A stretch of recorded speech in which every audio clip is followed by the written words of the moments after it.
Welcome to Awakening Torah Mussar Mindfulness. I am Rabbi Chassi Uriel Steinbauer, the founder and director of the Institute for Holiness, Kehilat Mussar.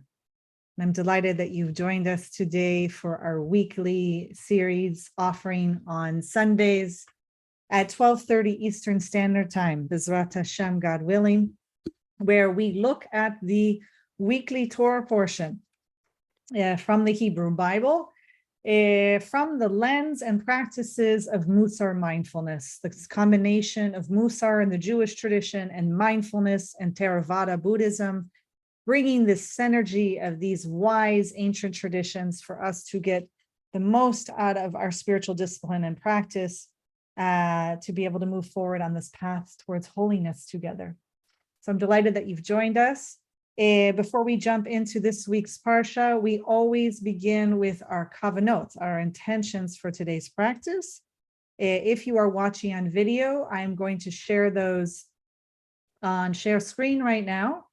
If you are listening on audio or do not have vision, I will read these out loud so you can hear them.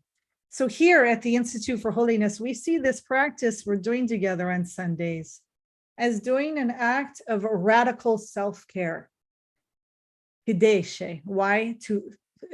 So that we can care for others, so that we can bring God's good to others, so we can be of service to others and God. So we say, this is something I'm doing to strengthen my own soul in order to be of benefit to others in the future.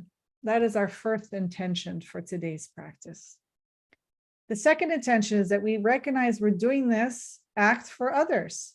So we say, this is something I'm doing to strengthen my relationship to others, to other practitioners here in our Sangha and our Vad and our community of Mussar mindfulness practitioners, and out on these concentric circles of love and obligation. We do this so that we can be a better conduit of God's good to others when they need us.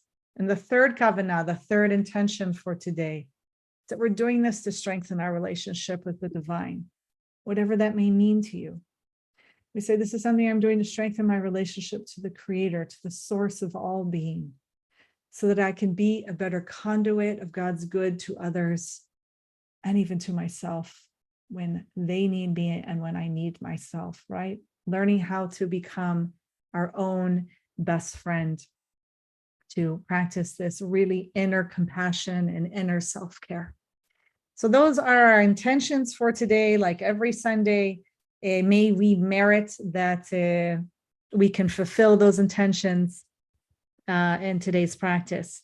So today's practice is sponsored by the Steinbauer family in honor of my daughter becoming a bat mitzvah, Mazal Tov, which she did yesterday on Shabbat, which was the 16th of Kislev in the Hebrew calendar. It was on the 10th of December, 2022, where she went before her community in obligation as someone now obligated in the Jewish tradition, known as a bat mitzvah, daughter of the commandments, where she read from Vayishlach, which is our Torah portion this week. So basically, we look at the Torah portion from the day before that happened on Shabbat.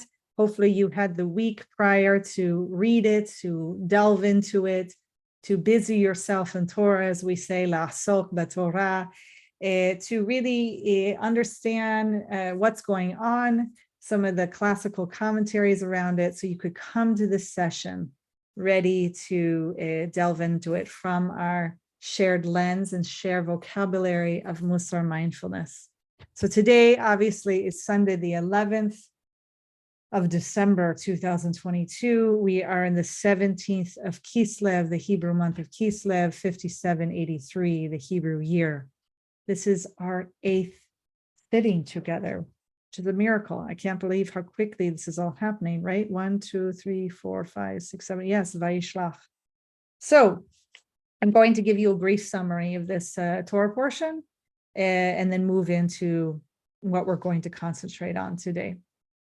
So in this week's Parsha, Yaakov, our ancestor who will become and is becoming the third patriarch in the tradition of Avraham, Yitzhak, and Yaakov, He basically sends messengers or angels, depending on how you translate malachim, to his brother Esav, his twin, that you might recall that 20 years ago, Lifnei Pam, he had deceived his blind father, Yitzhak, and his brother in order to get the bracha, the blessing. And that left Esav in so much anguish and pain and harm and suffering that his response was rage. His response was wanting to cause harm to his brother, to potentially kill him once his father died. That was his storytelling that went on in his head, what he was ruminating about. And so 20 years later, Yaakov had, obviously fled in fear of that planned, hopeful murder. He fled to his uncle's Lavan, many, many miles, kilometers north. And he stayed with him all this time. And so he's letting Esav know 20 years later, almost 22 years later, 20, he's saying, I'm returning home, right? I'm coming. And that essentially, he sends word for him and that he wants to return to the family. And the messengers come back and they say, your brother's coming with 400 men. Now, if you're listening to that, notice your own, if there's any reactivity. Is there any storytelling? 400 men? We'll look into what does that mean, right? Did we go to 400 men? That's scary. What does that mean? Or 400 men? Being open. Could be pleasant, could be unpleasant. It could be neutral. So we're going to notice that, and we're going to have some commentary on that. So Esav's coming to meet him, 400 men. Yaakov chooses the path of total reactivity and fear. Storytelling, he ends up planning for war, splits his camp up. He prays to God to save him from what he fears the worst that his brother is coming to do to him. And he sends 550 animals as a mincha, as a matana, as a gift to placate his brother. He thinks his brother's coming to kill him, to hurt and harm him. And then once he splits up the camps in the middle of the night, one of the most famous stories in the Torah is that he wrestles with a man that turns out to be potentially an angel, something that's defined as both man and God. Some people interpret it as that he's wrestling with himself, his own consciousness, whatever it might be. This is what's going on. And he wrestles with it all night. He ends up completely injured in the process to the point where he's disabled the rest of his life, where he will have to limp on his leg. There's been a profound transformation physically, and then even a giving of a new name, Yisrael. Okay, so he then goes on to finally meet Esav, and it's obviously not what he expected at all. Esav runs to greet him. Yaakov is prostrating, full prostration with his painful injury 7 times on his way to greet his brother. They embrace and cry on each other's necks and kiss each other. One of the most beautiful scenes in the Torah. The next day, when they decide to travel and move on, Esav says, come follow me, come be with me. And Yaakov makes some excuses. You learn through this that he hasn't completely changed. It's still some of this genivat, this deception that, he says I have too many young animals and young children, they won't make the journey, you go ahead without me. But meanwhile, fully in his head, knowing that he's going to go a completely different direction, but he doesn't let Esav know that. So Esav, in his maturity and change in the 20 years, doesn't argue with his brother. I think he fully knows what's going on, and he moves on. He travels back to where he came. Later on in the parsha, some horrible things happen here. We're not going to discuss them, but Yaakov's daughter Dinah is raped and kidnapped by Shechem, the prince there.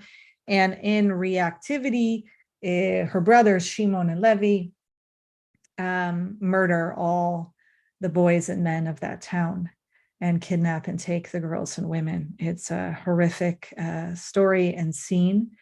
And just want to honor that. Also, Rachel, the beloved of Yaakov, who he loves more than his other wives, she dies in childbirth on the road to Beit Lechem, and he buries her there. And then his final child with her, Benjamin, is born. So that's a summary of the Parsha. So what are we going to pay attention to today? There's so much there, right? What are we going to pay attention to? We're going to pay attention to the relationship of Esav and Yaakov, these twins who come from essentially great family dysfunction, where basically the parents are, I would even call it, I think psychologists call it today, the campification of the family, where they're put into two different camps. There's the mother with Yaakov, who she loves, and there's the Abba Yitzhak, who loves Esav because of the game that he brings to feed him. And they don't speak and they don't meet, okay?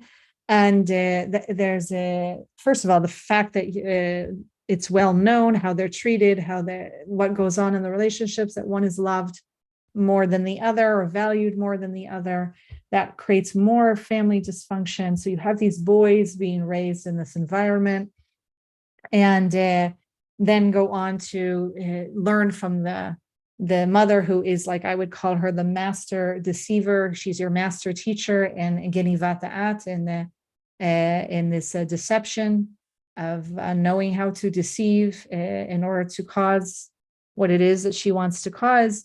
She trains Yaakov in this. This is what he grows up with and does, where his concern is about getting caught and not the morality of the event.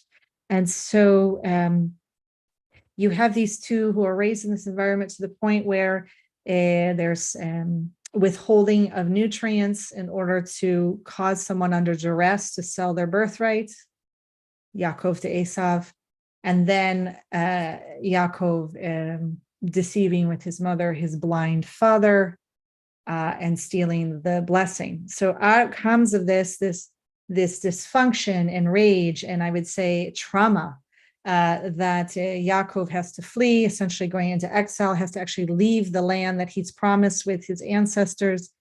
And Esav is left without a brother, just suddenly disappears. And he, who had already married quite young, 17, already had 2 wives, decides to go ahead and marry again. He's having to figure out, how can I get my parents' approval and love here? Which is why he seeks out a wife with Yishmael, hoping that they will finally approve of him. Give me 1 second, please. And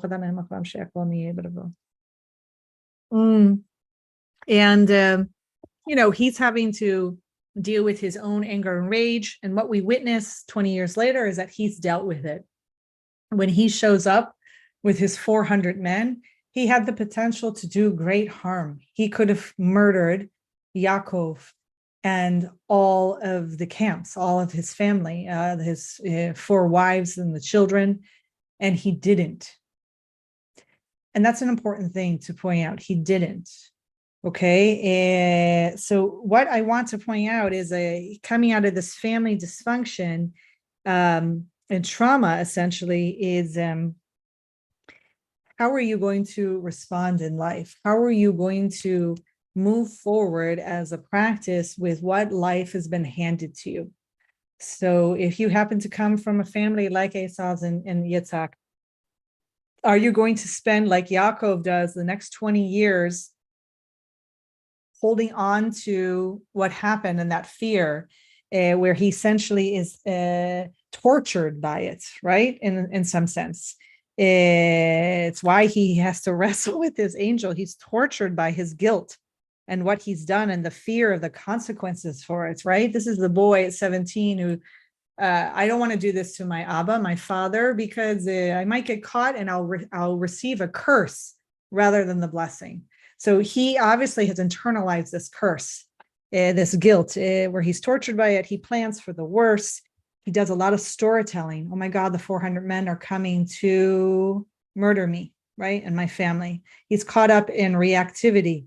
So even in our tradition, which is lovely, is that we have rabbis and commentators, Chazal, who can see the nuance that there's different approaches to this. It doesn't have to be that Esau was coming to murder. So the first who believes this really is Rashbam, coming from France 950 years ago, where he essentially says that when he's coming to meet you with 400 people, he's doing it. Why? Lik vodecha, right? He's saying that this is to show you respect, for your respect, right? That's the simple meaning of the Peshat. He feels that that's the simple, straightforward meaning. He also brings an example of when this had happened before, that the same language is used to describe Aharon coming to meet Moshe. He's coming to meet you, and when he sees you, he will be happy in his heart. This is coming from Shemot, chapter 4, number 14, right? And so that's the beautiful side of it. And then in our Parshanim, in our commentators, you get Rabbeinu Bachya, right? Bachai. He comes from Spain 700 years ago, and he actually holds the reactivity side. He holds Arba Ma'ot Ishimo, 400 men with him. That means, right? Muvanim lemilchama. It means that it should be muchanim. Yeah, muchanim lemilchama. He is ready for war. So the only way, you can decide what's before you. Are you going to live in the world of storytelling and reactivity and plan for the worst and think the worst? And that's how you're going to orient your life. Or you're going to be more like Rashbam and be like, he's coming as an entourage. I am saying the word incorrectly in English. I think you know what I mean. He's coming to come with a large group. We just wanted to use this in our own daily Mussar mindfulness practice to notice our own reactivity. What are the stories we tell ourselves? Are we planning for the worst? Or are we open and trusting and having bitachon, trusting in God that it will work out? I mean, the only perspective we could take, if the Rabbeinu Bachya is correct, is that maybe Esau himself too was fearful. I mean, if you think about it from the other perspective, Esau was lied to and cheated by his brother. He knew not to trust Yaakov. And now Yaakov is a grown man, he's now 37, 20 years later. He thought, maybe if I come to meet him and bring him and welcome him home, he's going to do me more harm. He's going to do more harm. But I don't believe that. I don't believe that at all. I think that Esau is showing us and modeling for us what it means to let go from a dysfunctional family, what it means to be like, I'm not going to let this event and how they treated me define me. And he's a wonderful dugma. He's a wonderful example of how we could react, or I should say, respond wisely to what's been handed to us, what's before us. And so what you end up having basically is Yaakov, the very things that he feared in some ways, he kind of does to himself through his internal guilt, and then wrestling with his angel that causes harm and suffering to him. Long term, he will now be disabled. There is a physical harm, harshness to what goes on and happens to him, both internally and externally. And so when he finally does come to meet with his brother, he really provides reparations with these 550 animals, changing it from a mincha, from a gift, a matana, to a bracha. A bracha is what he stole from Esau from to begin with, and he wants him to know that these 550 animals are basically what he would have received as the Bechor, as the firstborn, with the birthright, to receive that double portion from the father when he passes away. And he's essentially giving him what he feels that and recognizes he stole from him. Those are reparations, and they do reconciliation. They're able to meet, have that moment of connection and intimacy, and also go their separate ways, as often is the case in dysfunctional families, where you might have these reprieve, this moment of beauty and connection, but that doesn't mean that you're going to be physically close or in relationship like that every day or your whole life. And Esav really battles that well for us. And this might be an ancient form of teshuvah. I'm really torn about this, because today in modern practice of teshuvah, we have all these rules handed down to us from Rambam and others, where we are to verbally recognize and say that this is what we've done. We won't do it again. We take responsibility. We apologize when we've caused harm or suffering to another human being. And there's a whole set way in which we call teshuvah, right? And that we don't do it again. We don't repeat the deed that caused that harm and suffering. And obviously that verbal exchange doesn't happen here in our Torah portion between Yaakov and Esav. Esav doesn't verbally say, I did this to you, and I take responsibility, and I'm sorry. We don't witness that. We witness instead, maybe even teshuvah through deeds, through this reparation and through reconciliation, which in some ways might actually even be more powerful than there's someone verbally saying, I'm sorry, I won't do that again. I mean, also in this case, Yaakov's never going to have that opportunity again to steal a blessing or manipulate the transaction, the selling of something under duress. So this is what we have before us. And so what I think is very important for us this week in this practice, as we head into the darkest hour, even in the season in the Northern Hemisphere, is for us, as we head towards Chanukah, is to really tap into forgiveness of others, forgiveness of the self, to be able to open up to that ner within, the or, the light, the candle within, to be that light and candle to the world and others here as we head in to Chanukah, where we'll be physically bringing light, that we may also be that light. So we're going to move into our practice now. Please assume one of your four postures. It could be seated, it could be walking, it can be lying down or standing. And you'll want to be as upright as possible, not West Point stiff, as our teacher John Kabat-Zinn says, but more dignified. You're created in the likeness and the image of the divine. Sit as such. And so we'll begin with 3 deep cleansing breaths. Inhalation now. And exhalation. Letting out all tension that might be there. Inhalation, we're beginning to arrive. Exhalation, coming to stillness. Inhalation and exhalation.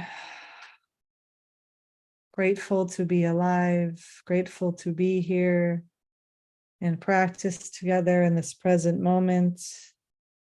I want you to invite awareness. You can even quietly whisper to yourself, I'm inviting presence, I'm inviting awareness to be here and right now. Using your breath and body and my voice as your anchor.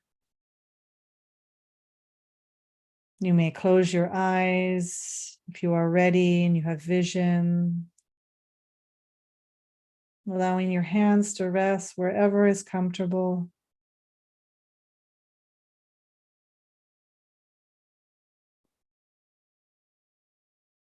You may want to put your hands on your chest where that inner nair, the inner light will come from you and emerge.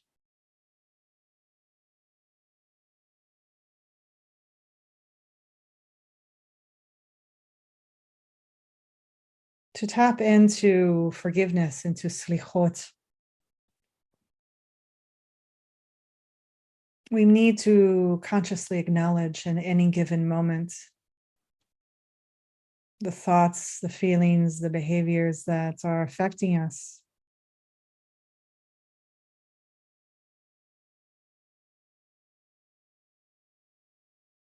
We have to step out of any trance that we may be in, to simply recognize that we were hurt or that we've hurt others. Anything constricting our beliefs, our emotions, physical sensations.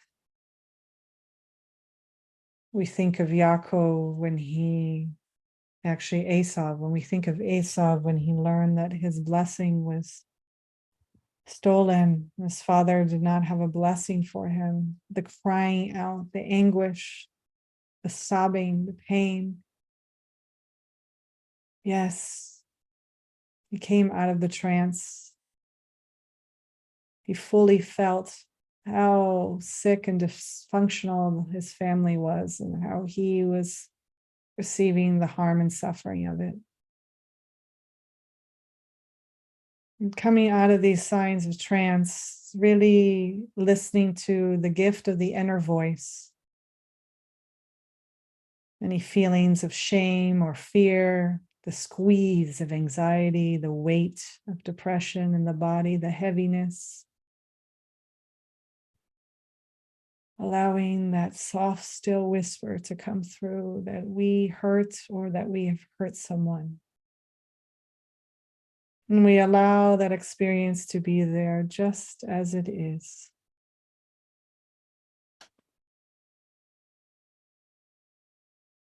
We're not trying to fix it.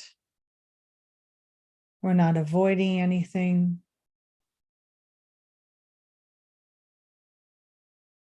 And if we're having any self-judgment, the voice that's telling us we're not worthy, we honestly acknowledge the rising of this judgment and any painful feelings underneath.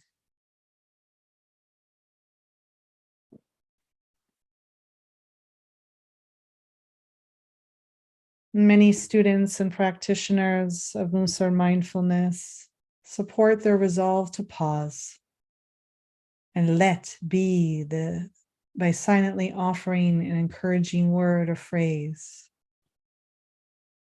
So if you notice that you're in the grip of fear, mentally whisper to yourself, yes, it is okay, in order to acknowledge and accept the reality of your experience in this moment.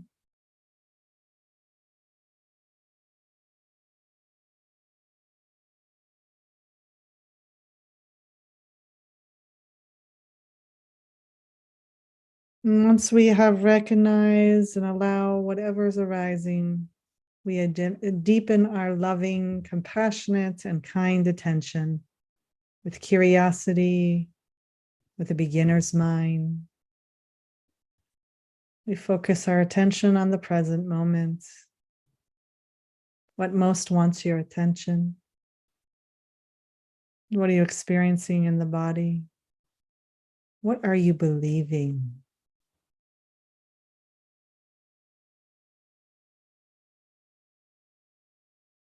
What does the vulnerable place within want from you?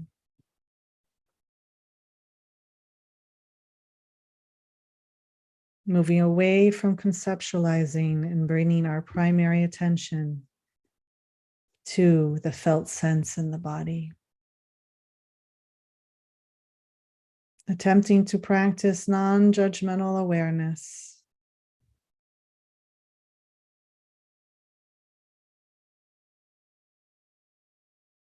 inviting a sense of safety, making it possible to honestly connect with our hurt, our fears, our shame.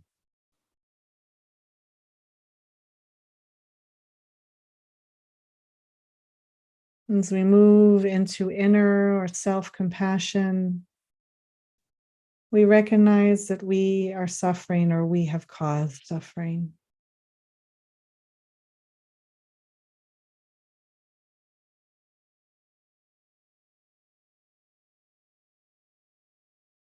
We offer a gesture of active care to address the wounded, the frightened, the hurting place inside or of the other.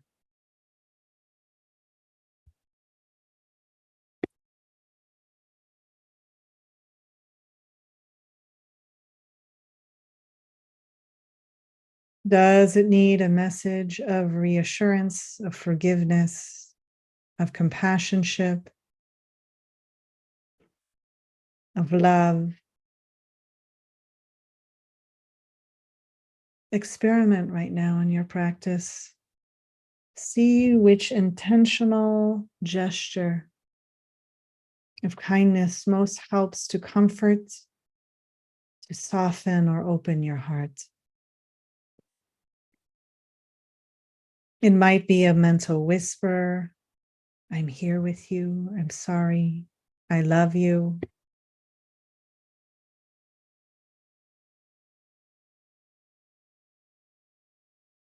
I'm listening, it's not your fault. Trust in the goodness.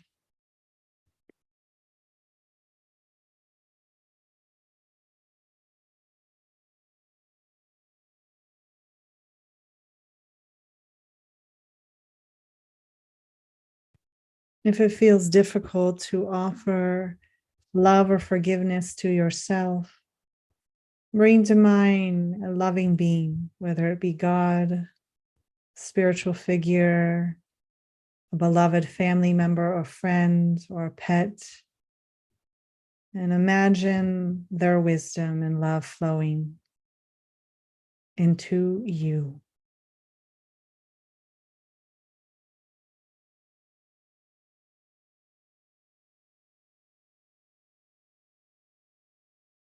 The smallest gesture of turning towards love, turning towards forgiveness, even if it feels awkward, will nourish your heart over time in practice.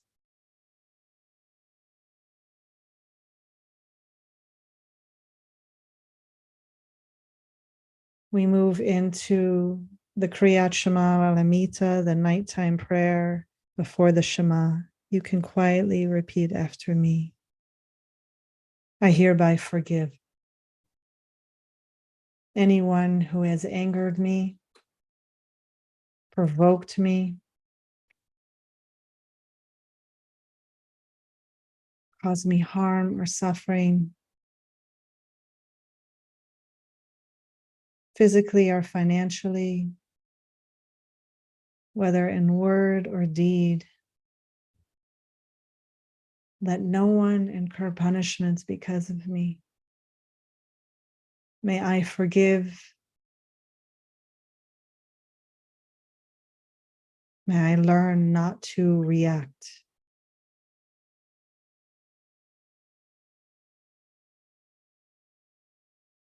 As we sit the next moment, the next minute in silence, allow whatever has unfolded in this meditation practice for you to be fully present.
Gently and slowly open your eyes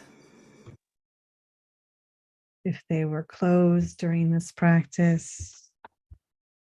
Bring yourself back into this sacred Zoom space or live streaming on our YouTube channel or on Facebook. Thank you for your practice. Thank you for being here with us today to engage in this deeply meaningful and loving practice. May you feel more open. May your intention for today's practice, where you really are practicing that self-care for the benefit of others and God, and so that we may bring God's good to others, may it have been fulfilled. May we merit that we bring that ner, that or, the candle and the light from all of us to others, and be that for others during this time of darkness. I wish you all Hanukkah Sameach. We will be together next week before the first candle lighting for you. For me, we'll have already lit here in Israel. Looking forward to being together. We ask for your sponsorships and donations to offer this awakening series. So please do reach out to us at the Institute on our website. We welcome all levels of donation and sponsorship to honor someone in your life or an occasion, or even in the loving memory of someone who has transitioned and passed away. So I send you strength, I send you light, I send you forgiveness, and I hope you have a blessed week. Thank you for today.